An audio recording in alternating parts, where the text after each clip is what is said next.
be mainstream in the market. So based on my 15 years experience, we have very successful products that when an impact investor would really look at as a good investment, then it will come in. It will be there. I mean, we can ignite that that momentum that when an impact investor is ready to invest in some kind of goods or products, then the return of investment that he is expecting will be there.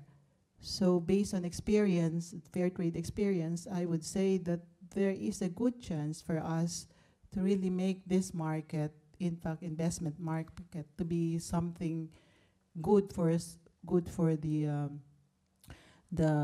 I always mention small producers because fair trade is really very concentrated on the disadvantaged, the small farmers and the artisans.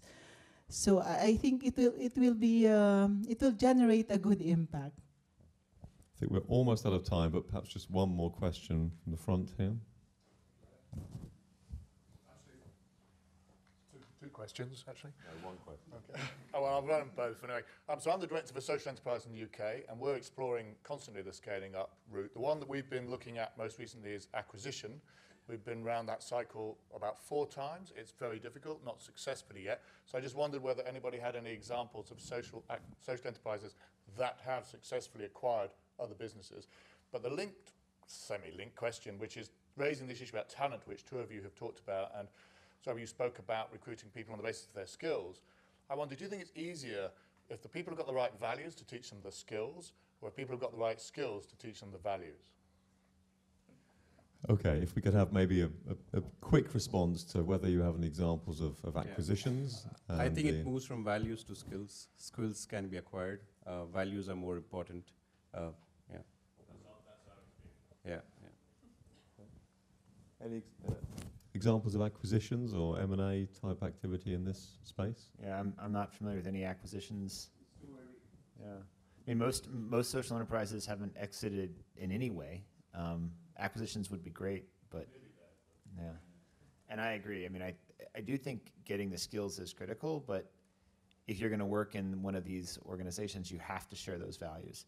So I don't know how those necessarily get instilled, although I would say one good thing for the sector as it relates to talent is that throughout the world, you're seeing in business schools a much greater interest in social enterprise and impact investing than you've ever seen before.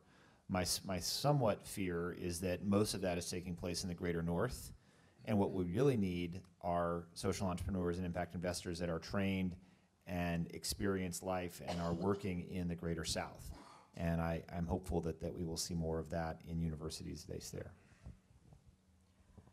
In our case, in our experience, I would say that it's both, you know, the skills and the values. It cannot be dominated by one.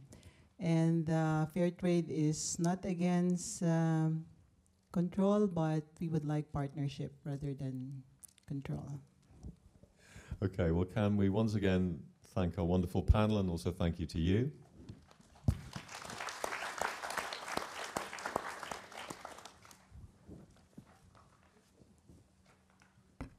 Thank you very much for the fruitful discussion. On behalf of the Impact Forum, I would like to present this as a small gift for the moderator and the panelists.